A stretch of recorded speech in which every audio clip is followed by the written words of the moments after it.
আমরা জানি আল্লাহ রাব্বুল আলামিন পৃথিবী তৈরি করার সময় কোরআনে কারিমে 12টা মাসের নাম তিনি লিপিবদ্ধ করেছিলেন।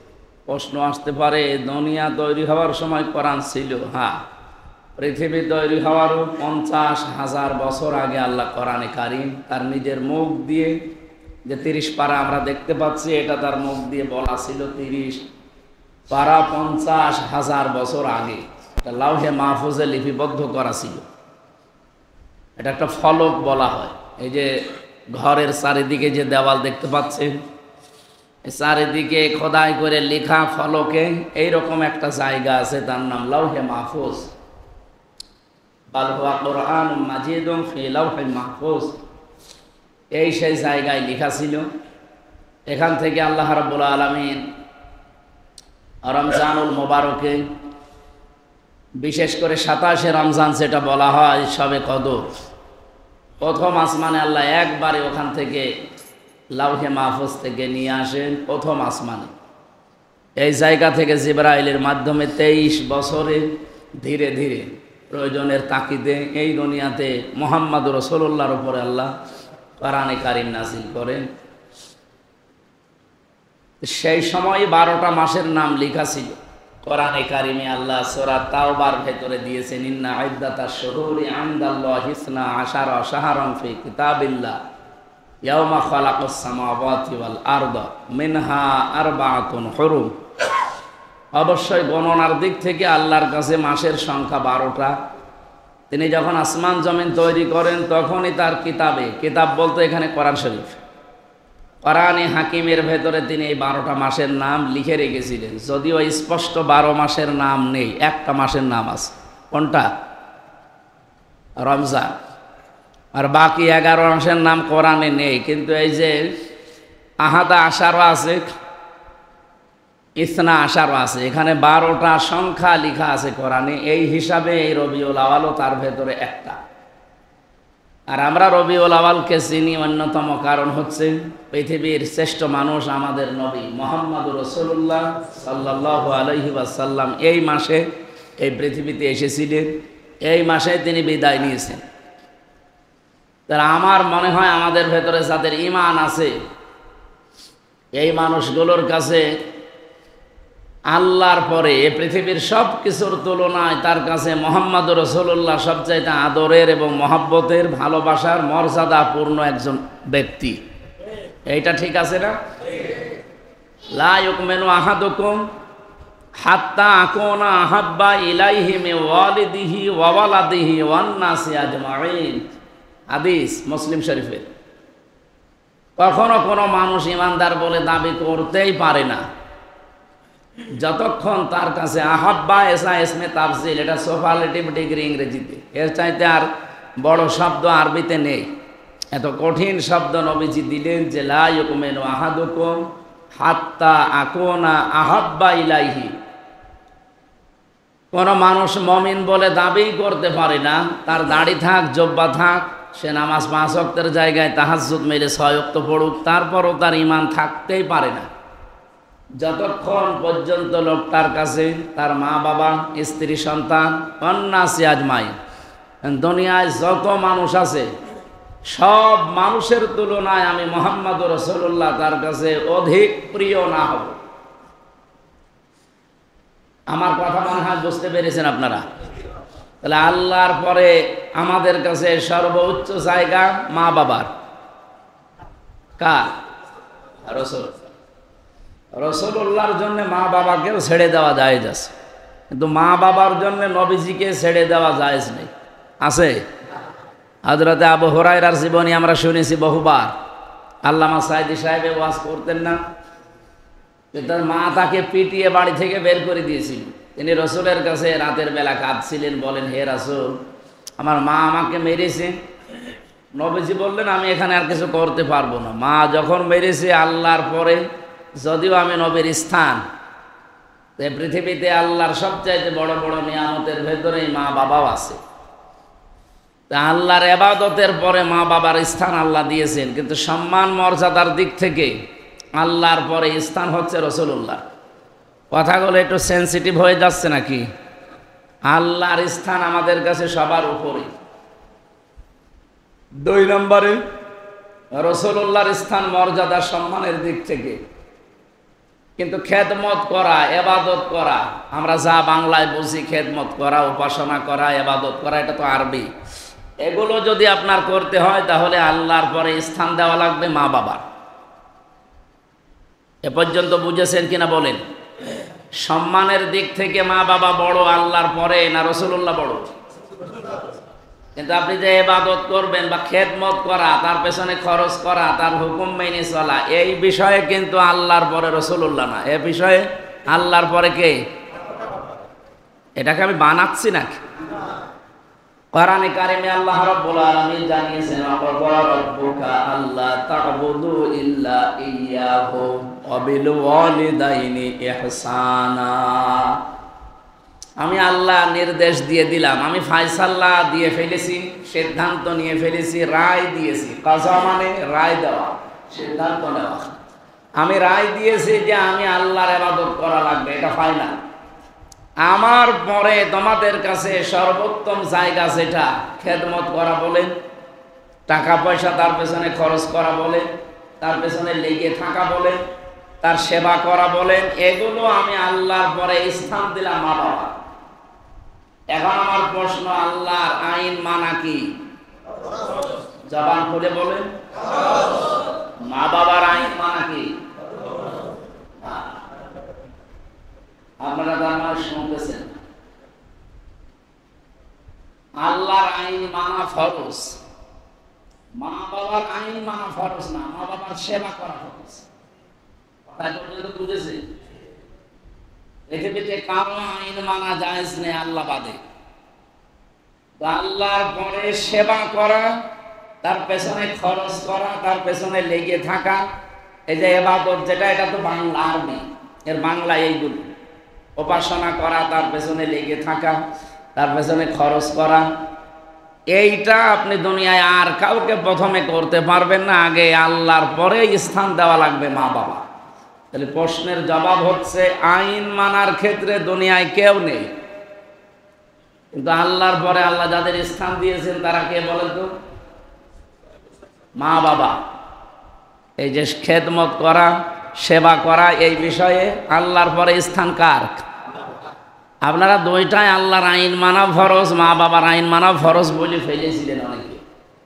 আমার এখন জবাব একটা দরকার এই মুহূর্তে। বলেন তো, আল্লাহ যার নাম দিলেন নিজের পরে, এই যে মাঝখানে ওয়াটা আছে, ওয়া বিল ওয়ালিদাইনি ইহসানা, ওয়া না থাকলে আবার অর্থ পাল্টিয়ে যেত, তাহলে আল্লাহর মা বাবা সমান হয়ে যেত। আল্লাহ তাআলা বলেন, আমি রায় দিলাম, আমি সিদ্ধান্ত নিলাম যে আমার ইবাদত ছাড়া কারো ইবাদত করা যাবে না, আইন মানা যাবে না, কিন্তু খেদমত করা লাগবে আমার পরে কার? কত বড় কঠিন কথা আপনি একটু চিন্তা করেন।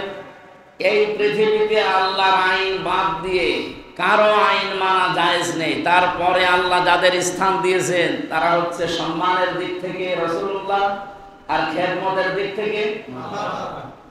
তাহলে আপনার কাছে কি মনে হয় বলেন, যেখানে রাসূলুল্লাহ আর মা বাবা আল্লাহর পরে, এই দুইজনের বাইরে তো আর কেউ নেই। তাহলে আইনের এই বিষয়টা যদি কেউ দুনিয়ার বিষয় মনে করে পাশ কাটিয়ে যেতে চায়, ও ভুল রাস্তায় আছে। আল্লাহ বাদে মা বাবার আইন মানাও জায়েজ নেই, সেখানে মানুষের তৈরি করা আইন মানা জায়েজ হয় কোন কারণে? আর আমরা এটাই তো বলতে চাই যে আলালাহুল খালকু ওয়াল আমরু, বানিয়েছেন যিনি, আইন যদি চলে তার চলবে। এ বাংলাদেশ ৫৪ বছর স্বাধীন হওয়ার পরে এখনো এটা চলেনি।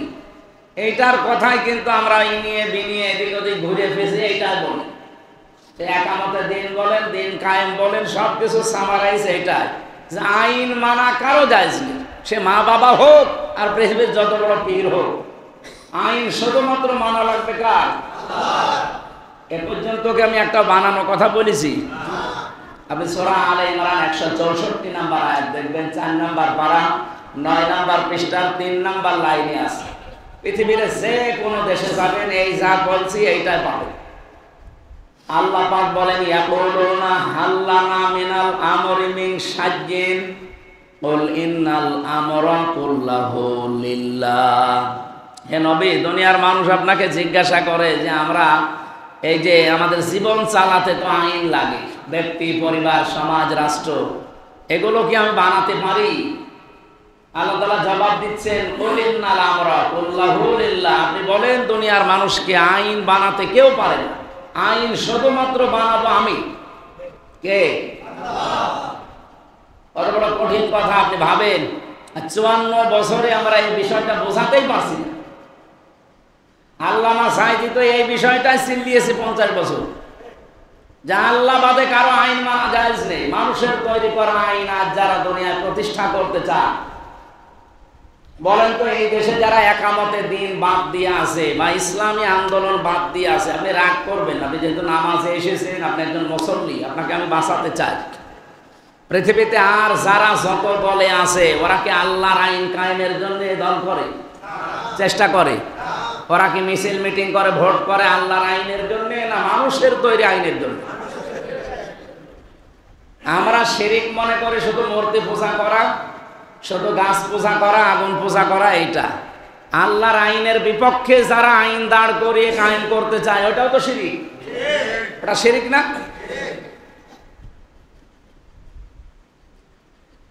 এই শিরিকের বিরুদ্ধে কথা বললে, যেহেতু এটা শিরিক, মানুষের তৈরি করা আইন কায়েম করার চেষ্টা করা, এটা শিরিক। বিপরীতে আল্লাহর আইন কায়েম করা, এটা আল্লাহর নির্দেশ। এটা যত ফরজ আছে দুনিয়ায় সব চাইতে বড় ফরজ, নামাজের চাইতেও বড় ফরজ। কারণ দিন যদি পরিবারে, সমাজে, রাষ্ট্রে কায়েম না থাকে, প্রতিষ্ঠিত না থাকে, এমন সময় আসবে আপনি আল্লাহ বলে ডাকতেও পারবেন না। ডাকবেন আপনি সকালে, আপনি 1 ঘন্টার ভেতরে হাওয়া হয়ে যাবেন। এরকম জায়গা পৃথিবীতে এখন নেই? আছে।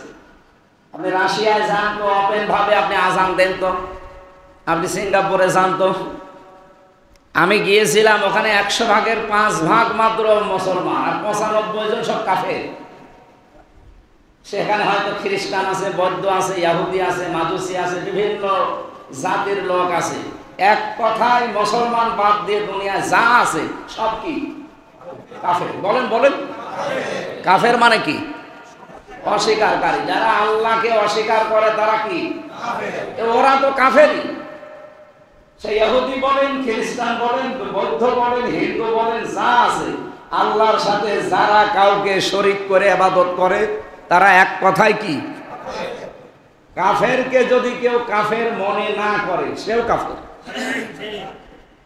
আমি সিঙ্গাপুরে থাকাকালীন একটা বক্তব্যে এই কথা বলেছিলাম, যে যারা আল্লাহর বিধানের সাথে অন্য কিছু জুড়ে দেয়, তারা যেমন মুশরিক। আল্লাহকে যারা অস্বীকার করে, আল্লাহর বিধান জানার পরে যারা গোপন করে দেয়, তারা হচ্ছে কাফের। এটা উদাহরণ দিয়েছিলাম। কাফের মানে গোপন করা। আমরা বাংলাদেশে যে যারা চাষ করে খায়, এদেরকে কিন্তু আরবিতে কাফের বলে। এই যে কৃষক নয়, এলাকায় কৃষক নেই, চাষ করে খান যারা, তাদের আরবি নাম কি? আপনি কি টের পাচ্ছেন কি বলছি? এখন এই যে মুরব্বী দাড়িওয়ালা মনে করেন উনি নাঙ্গল চাষ করে খায়, ওনার নাম হয়তো সলেমান মিয়া, আরবি নাম কি? উনি যেহেতু কাজ করে খায়, চাষ কি করে, যারা চাষ করে খায় তাদের আরবি নাম কি বলেন তো? আরে ভাই জোরে বলেন, কাফের। দাড়িওয়ালা মানুষকে যদি আমি আরবি দেশে হলে ওনারে কাফেরই বলতাম, কারণ উনি তো কাফেরই। কাফের মানে কি? গোপন করা। অনেক যে বীজ জমিনের ভেতরে গোপন করে দেয় না, মানে ঢেকে দেয় না মাটি দিয়ে, এই জন্য তো উনি আরবিতে কি। এখন যদি ওনারে আমি পেছন দিকে, মনে করেন উনি সৌদি আরবে বাস করে, পেছন দিয়ে বলে এই কাফের, এদিকে ওই দেশে অসুবিধা নেই। বাংলাদেশে যদি চা দোকানে বসে চা খাচ্ছে, আপনি বলেন এই কাফের, আপনার দাঁত মুখ রাখবে। সিঙ্গাপুরে ওখানে মাত্র 100 জনের 5 জন আল্লাহকে বিশ্বাস করে, আর 95 জন আল্লাহ মানে না। ওরা সব কি আরবি ভাষায় কাফের। বলেন বলেন। আমি এই ওয়াজ করেছিলাম এই আগস্টের 5 তারিখের পরে, যারা বিভিন্ন আল্লাহর ওলিরা পালিয়ে গেছে না, ওই দেশে আছে অনেক আল্লাহর ওলি আছে। এরা ওই দেশে যেহেতু হিন্দু একজন মন্ত্রী আছেন, তার বাড়ি তামিলনাড়ুতে, কঠোর মুসলিম বিরোধী, মুসলমানের নামই শুনতে পারে, সেই লোকের সাথে যোগ সাজস করে আমার নামে দিয়েছে মামলা যে আমি নাকি ভয়ঙ্কর সন্ত্রাসী বাংলাদেশ। ওই যে জেলে ছিলাম 3 বছর, ওরা এইটাকে কাজে লাগিয়েছে যে উনি এত বড় সন্ত্রাসী যে 3 বছর উনি জেলে ছিল। উনি ওই দেশে জেল থেকে পালিয়ে এই সিঙ্গাপুরে এসেছে বিশৃঙ্খলা তৈরি করার জন্য। আমি তো কোরআনের আয়াত সামনে নিয়ে বলেছিলাম যে কাফেরকে যদি কেউ কাফের মনে না করে সেও কি, এটাকে আমার বানানোর কথা। এই যে অজু করে এসেছে না, আমরা সবার অজু আছে, অজু নষ্ট হয়ে যায়, ভেঙে যায় কয় কারণে? 7 কারণ। এই 7টা কারণের কোন কারণ যদি আপনার ভেতরে পাওয়া যায় আপনার অজু কিন্তু ভেঙে যাবে, আপনি যত সুন্দর করে অজু করেন। এখন ওই ভাঙা অজু দিয়ে নামাজ হবে? নামাজ পড়লেও যা, না পড়লে। রোজা রাখলে রোজা কি সঠিক থাকে না? রোজাও কয়েকটা কারণ আছে ভেঙে যায়। যারা নামাজ পড়বেন, নামাজ পড়লেই নামাজ হয় না, নামাজ ভেঙে যায়। নামাজ ভাঙে কয় কারণে? 19 কারণে। আপনি 7টা বলছেন, এখনো 2টা ডবল গোল করেন। তার মানে 19টা কারণ যদি পাওয়া যায় এই 2 রাকাত নামাজ পড়তে গিয়ে আপনার নামাজ ভেঙে যাবে। তার ভেতরে 1 নাম্বার কারণ হচ্ছে নামাজে কোরআন শরীফ যদি কেউ অশুদ্ধ করে পড়ে, নামাজ পড়াও যা, না পড়াও, কারণ নামাজ ভেঙে গেছে। আমার প্রশ্ন হচ্ছে ভাঙা ওযু দিয়ে যেমন নামাজ, নামাজে 19টা কারণের একটা কারণ পাওয়া গেলে যেমন নামাজ ভেঙে যায়, নষ্ট হয়ে যায়, জান্নাতে যাওয়ার জন্য গুরুত্বপূর্ণ যে জিনিস লাগবে তার নাম ঈমান। তার নাম কি? ঈমানও নষ্ট হয়ে যায়, ভেঙে যায়। ঈমান যে ভাঙে, নষ্ট হয়। আমরা নামাজ ভাঙার কারণ অনেকে হয়তো বলতে পারি, অজু ভাঙার কারণ বলতে পারি, রোজা ভাঙার কারণ বলতে পারি, কিন্তু ঈমান যে ভেঙে যায় আমরা অনেকে জানিই না। আমার মনে হয় এখানে 100 জনের প্রায় 98 জন এই প্রশ্নে ফেল করবে। ঈমান ভেঙে যায় কয়টা কারণে কেউ জানেন? কয়টা? 5টা।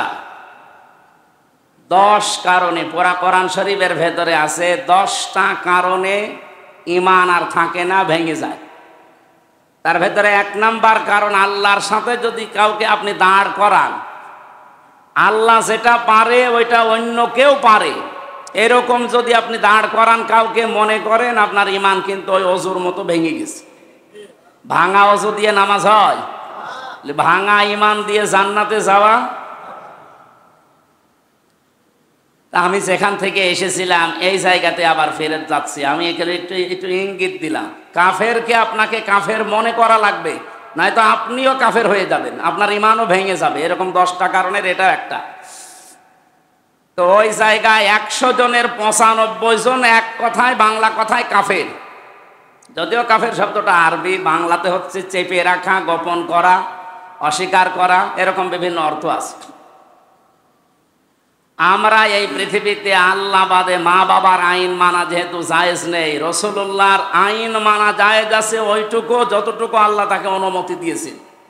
তাছাড়া তিনি মন মতো কিছু বলবেন আমরা মেনে নেব না, বিষয়টা এমন না। তিনি শারে ছিলেন, শরীয়ত প্রণেতা। তিনি আল্লাহর পক্ষ থেকে শোনার পরে বলতেন এটা হালাল, এটা মেনে নাও, হা। উনি যদি বলতেন হা নাম, তাহলে হালাল হয়ে যায়। যদি বলতেন হা না লা, তাহলে হারাম হয়ে যায়। এটা আল্লাহ যতটুকু তাকে ইচ্ছা পাওয়ার দিয়েছিলেন অতটুকু, তার বেশি পারতেন না। সেই হিসাবে আমি বলতে চাই, আল্লাহর আইনের বিপক্ষে আজ যারা মানুষের তৈরি করা আইন প্রতিষ্ঠার কাজে আছেন, আপনি প্রকারান্তে মুশরিক বা কাফের। আপনি যদিও নামাজ পড়েন, রোজা রাখেন, এ মসজিদের সভাপতির দাবি করেন, বলেন তো এখন বাংলাদেশে জরিপ চালালে এরকম শ্রেণী পাওয়া যাবে না? যাবে মানে আমরাই। অনেকে মনে করে হ্যাঁ আল্লাহ একজন আছে, রাসূলুল্লাহ আছে, কিয়ামত হবে, আমি তো বিশ্বাস করি, এ জমিন আসমান সব আল্লাহ বানিয়েছে। আরে এ বিশ্বাস তো আবু জেহেলও করত। কোরআনে কারিমে আল্লাহ জানিয়েছেন, ওয়ালা ইন সাআলতাহুম মান খালাকাস সামাওয়াতি ওয়াল আরদা লা ইয়াকুলুনাল্লাহ। বহু জায়গায় কোরআনে আয়াত আল্লাহ দিয়েছেন। হে নবী, আপনি যদি আবু জেহেলকে জিজ্ঞাসা করেন যে আসমান জমিন কে বানিয়েছে, ও গ্যারান্টি দিয়ে বলবে আল্লাহ বানিয়েছে। আবু জেহেল যে আল্লাহ বানিয়েছে এটা বিশ্বাস করতো না করতো না? করতো। তার আর একটা প্রমাণ, যেদিন বদরের ময়দানে যাবে ওই দিন কাবা ঘরের যে দরজা মুলতাজাম বলা হয়, এখানে হাত দিয়ে দোয়া করলে কবুল হয়, সে যেই করুক। ও ওই জায়গায় দাঁড়িয়ে বলেছিল, কাবার মালিক তুমি একজন আসো, আমি জানি আমি মুহাম্মদের বিরুদ্ধে বদরের ময়দানে অস্ত্র শস্ত্র নিয়ে যাচ্ছি যুদ্ধ করার জন্য, সত্যের পক্ষে যে আছে তাকে তুমি বিজয় দিও। ও দোয়া কবুল হয়ে গেছে, কারণ ও তো আর সত্যের পক্ষে ছিল না, ছিল। আজ অনেকেই উল্টা দোয়া করেছে, তাদের দোয়া এখন তাদের ভেতরে চলে যাচ্ছে। আপনি সালাউদ্দিন কাদের চৌধুরী এই লোকটা বলেছিল না যে ট্রাইব্যুনাল যেন তুলে দেওয়া না হয়, এভাবে যেন থাকে। কারণ আমি দেখতে পাচ্ছি যে ট্রাইব্যুনাল থাকলে আমাদের ওপর যে অবিচার হচ্ছে, এই রকম ট্রাইব্যুনাল দিয়ে তাদের অবিচার হবে। ঠিক সেই ভাঁজে পড়েছে হাসিনা। ও যে ট্রাইব্যুনাল বানিয়েছিল ওটা কিন্তু ওইভাবেই আছে, এখন শুধু লোকজন নিয়োগ দিয়ে ওই মামলায় তাদেরকে এখন দেওয়া হচ্ছে। এই জন্য আমার মনে হয় ফতোয়া একটু ভালো করে দেওয়া দরকার, আর নিজের বিরুদ্ধে যেন চলে না আসে। আমি কাফের কাফের বলে একেবারে মুখে ফেনা তুলে ফেললাম, অথচ আমি নিজেই কাফের হয়ে গেছি। তাহলে আল্লাহর আইনের বাইরে যারা আছেন, আহ্বান জানাচ্ছি, আসেন এই জমিনটা আল্লাহর আইন দিয়ে সাজিয়ে দে। বলেন আপনি 100 বছর হায়াত পেলেন বা 200 বছর, আল্লাহর বিধান যদি এই বাংলাদেশের 56,000 বর্গ মাইলে কায়েম না হয়, আপনি 200 বছর পরে মরে গেলেন, আপনার কি জীবনের লাভ কি? এ জমিনে আপনি যদি আল্লাহর বিধান কায়েম করতেই না পারেন, অথচ আদম নবী থেকে শুরু করেন মুহাম্মদ রাসূলুল্লাহ সাল্লাল্লাহু আলাইহি সাল্লাম, যত নবী আল্লাহ পাঠিয়েছেন, প্রত্যেকটা নবী, খালি 2 জন নবী বাদ দিয়ে প্রত্যেকটা নবী এই কাজ করেছে যে এই জমিন আল্লাহর, এখানে বিধান আল্লাহ চালাতে হবে।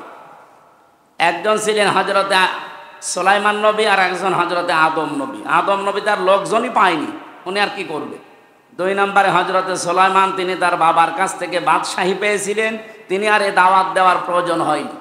তো বাকি যত নবীর জীবনী আমি পড়েছি, কোরআনে আল্লাহ দিয়েছেন, প্রত্যেকটা নবীর মিশন এবং ভিশন ছিল এই একটা, আনাকিমুদ্দিন ওয়ালা তাতাফাররাকু ফি। এখানে আল্লাহর বিধান কায়েম করা লাগবে, এ বিষয়ে কোনো ফতোয়াবাজি চলবে না। এ পর্যন্ত বলে আল্লাহ আয়াত শেষ করে দেননি। সূরা শুরার 13 নম্বর আয়াত ভালো করে খেয়াল করেন। আজ বাংলাদেশে আল্লাহর আইনের কথা বললে রাগ করে যারা, তাদেরকে বলছি আপনি নিজের সাথে মিলান। বলো হুজুর নামাজের ওয়াজ করেন, আরে ভাই নামাজের চাইতে তো এটা গুরুত্বপূর্ণ। বলে মা বাবার খেদমতের ওয়াজ করেন, মা বাবার চাইতে আল্লাহর আইন গুরুত্বপূর্ণ না? আল্লাহ পাক বলেন আন আকিমুদ্দিন, এ পর্যন্ত বলে আমি শেষ করি নাই। দিন কায়েম করো, আল্লাহর বিধান কায়েমের চেষ্টা চালাও, এ বিষয়ে কোনো মত পার্থক্য করবা না। কাবুরু আলাল মুশরিকিনা মা তাদউহুম ইলাইহি। হে নবী, আপনি যেদিকে মানুষকে ডাকছেন দিন কায়েমের জন্য, আল্লাহর বিধান প্রতিষ্ঠার, এই কথা শুনলে সবচাইতে বেশি মন খারাপ হবে মুশরিকদের। তারা রাগ করবে, তারা রেগে যাবে আপনার প্রতি। সবচাইতে বেশি কারা? আপনি এবার নিজের দিকে তাকিয়ে আয়াতটা মিলান। আমরা আল্লাহর বিধানের কথা এই 54 বছরে যারাই বলছি, এটাকে আমাদের বাবার কথা, আমার দাদার কথা, এ কথাগুলো বললে বাংলাদেশে রাগ করে যারা, তারা বুঝতে হবে ওরা কোনো না কোনো শিরকে আছে, তাছাড়া তো তাদের রাগ করার কথা না। কাবুরা আলাল মুশরিকিন, এটা মসুল। কাবুরা আলাল মুশরিকিনা মা তাদউহুম ইলাই। আপনি যেদিকে ডাকেন এই কথা শুনলে তো রাগ করবে দুনিয়াতে শুধু তারা যারা মুশরিক। সুতরাং এই বাংলাদেশে কোরআনের কথা মসজিদে বলি, তাফসিরে বলি, আর বাড়িতে বলি, খানকায় বলি, যেখানে বলি, দিন কায়েমের কথা বললে, আল্লাহর বিধানের কথা বললে যারা রাগ করে, মন খারাপ করে, মারতে আসে, বুঝবেন তারা শিরিকে আছে। আর শিরিক যারা করে তারা মুশরিক। বলেন বলেন। আর মুশরিকের জন্য জান্নাত হারাম, জাহান্নাম ওয়াজিব। ইন্নাহু মা ইউশরিক বিল্লাহি ফাকাদ হারামাল্লাহু আলাইহিল জান্নাহ ওয়া মাওয়াহুন নার। অবশ্যই মুশরিকদের জন্য আমি আল্লাহ জান্নাত হারাম করে দিলাম, আর জাহান্নাম তাদের আবাসস্থল। বলেন নাউজুবিল্লাহ।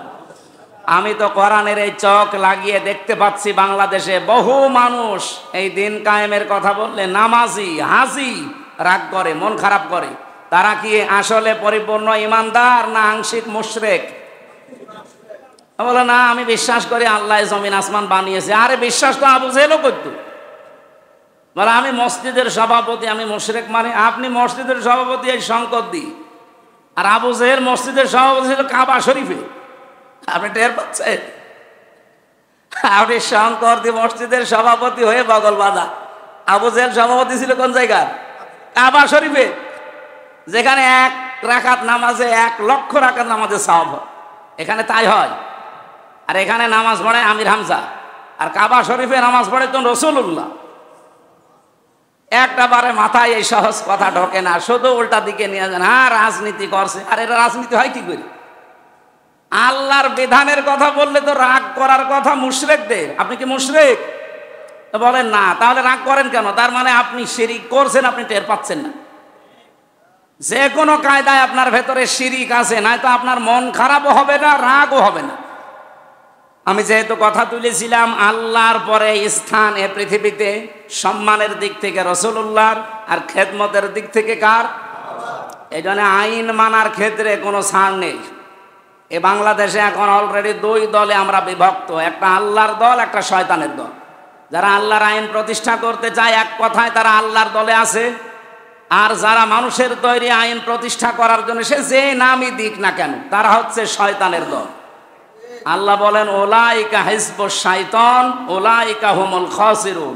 শয়তানের দল এরা ক্ষতিগ্রস্ত। উলাইকা হিজবুল্লাহ উলাইকা হুমুল মুফলিহুন। আল্লাহর দলে যারা আছে দুনিয়া আখিরাতে তারা কামিয়াব এবং তারা সফল। এ কথা কার? সুতরাং আল্লাহর বিধানের পক্ষে আপনি থাকেন, বেঁচে থাকলেও লাভ, মরে গেলেও লাভ। যেহেতু গুরুত্বপূর্ণ একটা মাস, একটা ছায়া ফেলে দিয়েছে আমাদের উপরে। কি মাস যেন? আরো জোরে বলেন। রবিউল আউয়াল মানে কি? রবি শব্দের শাব্দিক অর্থ হচ্ছে বসন্ত, আর আওয়াল মানে প্রথম। বাংলা অর্থ কি? প্রথম বসন্ত। কেন এই নামটা দেওয়া হয়েছে? কোরআনে কারিমে আল্লাহ যেহেতু 12টা মাসের নাম দিয়েছি, প্রতিটি শব্দের তাত্ত্বিক কোনো ব্যাখ্যা আছে। আপনি হয়তো করতে পারেন না, তাই রমজানের যেমন ব্যাখ্যা আছে, রমজান মানে জ্বালিয়ে দেওয়া, পুড়িয়ে দেওয়া, শেষ করা, নিঃশেষ করা, আপনার গোনা খাতা যা আছে সব পুড়িয়ে ফেলে। রবিউল আউয়াল মাসেরও প্রথম অর্থ কি? পয়লা বসন্ত, প্রথম বসন্ত। এটা কেন এ নাম দেওয়া হয়? আমরা বসন্ত মাসে দেখি এই যে গাছের পাতা সব শুকিয়ে নতুন পাতা গজায় না? আল্লাহ রাব্বুল আলামিন বলেন আমি রবিকে এমন একটা মাসে পাঠিয়েছি তামাম পৃথিবী সব অন্ধকার ছিল, সজীবতা ফিরিয়ে এনেছি আমার রসুলের মাধ্যমে। আর আমরা সেই রসুলের মহব্বতে ভালোবাসায় এই মাস আসলে বহু মানুষ বহু কর্মসূচি হাতে নেয়। কেউ মিলাদ দেয়, বাড়িতে দেয় না? না এলাকায় মিলাদ বন্ধ হয়ে গেছে? মিলাদ দেয়, সিরাত মাহফিলের আয়োজন করে, রসুলের জীবনী শোনে। হ্যাঁ শোনে। এখন যে মিলাদ দিচ্ছেন, মিলাদ শব্দের শাব্দিক অর্থ বিলাদুন থেকে এটা এসেছে। বিলাদ মানে জন্ম বৃত্তান্ত। রাসূলুল্লাহর জন্মের কাহিনীগুলো আপনি শুনছেন, বলছেন, এইটার আরবি নাম কি? আরো জোরে বলেন। মিলাদ জায়েজ না না জায়েজ সে ফতোয়া আমি পরে যাচ্ছি। মিলাদ থেকে যেটা আমরা নিতে চাই সেইটাও তো আজ পর্যন্ত আমরা নিতে পারি না। মিলাদের প্রথম যেটা বলা হয় যে রাসূলুল্লাহর জন্মের পরে উনি ওই যে দুধ মা হালিমাতুস সাদিয়ার দুধ পান করেছিলেন না? বলেন বলেন। সিরাত ইবনে হিশামের ভেতরে এসেছে, উনি যখন হালিমার ডান স্তনে মুখ দিলেন উনি পান করলেন, বাম স্তনে যে মুখ লাগিয়েছে উনি বের করে নিলেন। 1 বার 2 বার 3 বার মুখ বের করে নিয়েছেন। জোর করে লাগাতে যায় আবার মুখ বের করে, চোখের ইশারা দিয়ে জানাতে চাচ্ছে মা হালিমা আপনি জোর করেন কেন? আমার তো ডান স্তন অধিকার ছিল, হক ছিল, আমি পান করেছি। বাম স্তন এটা আমার অধিকার না। আপনার তো একটা ছেলে আছে আব্দুল্লাহ তার নাম, সেটা আমার দুধ ভাই সম্পর্কে, এই হক তো তার। দুনিয়ায় এসেছি আমি ভাইয়ের হক ফিরিয়ে দেওয়ার জন্যে, ভাইয়ের হক নষ্ট করার জন্য না। মিলাদ পড়েন আপনি, কি মিলাদ পড়েন? মিলাদের প্রথম শিক্ষায় তো এইটা যে ভাইয়ের হক ফিরিয়ে দেওয়া লাগবে। এ ভাই মানে শুধু দুধ ভাই, আপন ভাই না। আল মুসলিমু আখুল মুসলিম, পৃথিবীর সব মুসলমান কি বলেন বলেন? আমরা কি এই মুসলমানের হক যেটা সেটা আজ ফেরত দিই না আরো মেরে খাই? কত মানুষ এই আগস্টের 5 তারিখের পর থেকে 1 বছরে মুসলমান ভাইয়ের কাছে চাঁদাবাজি করি, সেই টাকা দিয়ে মিলাদ দিচ্ছে। আমি কি বেশি বলে ফেললাম? আপনাদের এই ইউবি থানায় এখনো হয়নি, আপনি সদর থানায় কি বলে ওই খাজানগরে যান, কবরহাটে যান, বহু আল্লাহর ওলি 1 বছরে বহু টাকা চাঁদাবাজি করেছে। এই যে এখন রবিউল আউয়াল এসেছে, আমারে ডাক দিয়ে বলছে হুজুর মিলাদ পড়ি দিন। আপনি যে মিলাদে খাবার দেবেন কিসের টাকা? চাঁদার টাকা। এই একটা মিলাদ হইল? মিলাদে আমি পড়াবো কি? মিলাদে তো প্রথম পয়েন্টই এটা আসবে। মিলাদ মানে কি বললাম? জন্ম। বলেন বলেন, জন্মের প্রথম কাহিনী এটা না? উনি তো এটা দিয়ে আরম্ভ করেছিলেন যে দুধ পান করেননি বাম স্তনে, কারণ তিনি জানাতে চেয়েছেন এটা আমার হক না, এটা হক কার? আমার ভাইয়ের। আমরা যদি মিলাদে অন্তত এই শিক্ষাটা নিতে পারতাম, এই দেশটা আমার মনে হয় একটা জান্নাত হয়ে যেত। যে যার যে অধিকার আছে আমার ভাইয়ের, ওই অধিকার আমি ফেরত দেব, এইটাই হোক রবিউল আউয়াল মাসের শিক্ষা। এরকম 27টা শিক্ষা আমি পেয়েছি, সবগুলো আমার নোট করা ছিল। এখন আমার মনে হয় আর শেষ পর্যন্ত যাওয়া ঠিক হবে না, অলরেডি 22 বেজে গেছে। নামাজ আছে, এরপরে আমার নামাজের পরে আর একটা অনুষ্ঠান আছে। আমি নাই তো এখানে নামাজের পরে আরো ঘন্টাখানেক সময় দিতাম। আমার জামাই বাড়ি এখানে, আপনারা জানেন কিনা আমি জানি না। আমারে চেনেন তো নাকি? আমার এই যে মিঠু নামে আছে না, এই যে পাশে, ওইটা আমার জামাই। আমার ফুফু বিয়ে হয়েছে এই গ্রামে। এই হিসাবে আরো এখানে আসা তো সবচাইতে বড় বিষয়। আমি সাংগঠনিকভাবে এই যে কোনো জায়গায় এখন যাই, আমাদের ইবি থানার যিনি আমির আছেন আপনাদের এই ইউনিয়নে, রফিকুল ইসলাম সাহেব, উনি এখানে জামাত ইসলামী থেকে চেয়ারম্যান নমিনি মনে হয়। আল্লাহ রাব্বুল আলামিন এবার একটা সুযোগ যেহেতু দিচ্ছেন, এটা যদি এবার হেলায় খেলায় নষ্ট হয়ে যায় না, 54 বছর পরে তো একটা সুযোগ পেলেন, 154 বছর আবার পাবেন না। সুতরাং একটা বার একটু দেখার জন্য হলেও একটু দেখেন। আমি গ্যারান্টি দিতে পারি, এই দেশে আমি কয়েকজন মন্ত্রীর সাথে গোপনে কথা বলেছি, তারা আমারে জানিয়েছে যে টাকা বাজেট হয় এই বাংলাদেশে রাস্তার জন্য, ব্রিজের জন্য। 100 টাকা বাজেট হলে 3 টাকা খরচ হয়, আর 97 টাকা আল্লাহর ওলিরা খেয়ে ফেলে। ওই সেই মন্ত্রণালয় থেকে শুরু করে এই মেম্বার পর্যন্ত সব জায়গায় ভাগ যায়। কত টাকা ভাগ চলে যায়? 97 টাকা। কাজ হয় কয় টাকা? 100 টাকা খরচ করলে একটা রাস্তায়, যে হোসাইন হায় আমার সাথে আসছিল, বলছে রাস্তা একটা গাড়ি গেলে আর একটা যেতে চাই না, অন্তত 2 থেকে যদি 3 ফিট করে বাড়িয়ে দেওয়া যায়, 2টা গাড়ি অনাসে যাবে। অথচ বাজেটও হয় তা, কিন্তু ওলি আল্লাহরা সব খেয়ে ফেলে। কিন্তু রফিকুল ইসলামের প্রতি আমাদের এই আস্থা আছে না যে উনিও রাস্তা খেয়ে ফেলবে? বাংলাদেশ জামাত ইসলামী এটা অলরেডি এই 1 বছরে প্রমাণ করেছে যে তারা এভাবে মেরে খায় না। আরও তার যা আছে সবগুলো দিয়ে সর্বোচ্চ চেষ্টা করে জনগণের পাশে থাকার। আর আমাদের আমিরে জামাতের ঘোষণা তো আপনারা শুনেছেন যে এই দল থেকে কেউ এমপি হলে, মন্ত্রী হলে 5 বছরে তার 1টা টাকাও বাড়বে না, আরও যা আছে কমিয়ে যাবে।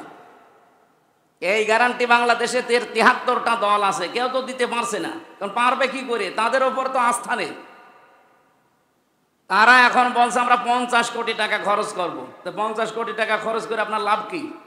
তার মানে আপনি 100 কোটি টাকা তুলবেন, আর আমার 1 টাকা খরচও নেই, তোলারও ধান্দা নেই। যা আছে আমার ওই 100 টাকা নিয়ে এমপি হলে ও আমার 90 টাকা হয়ে যাবে, আরো 10 টাকা আপনার পেছনে যাবে। আমার কি এই রাস্তায় এসে লাভ হয়েছে না লস?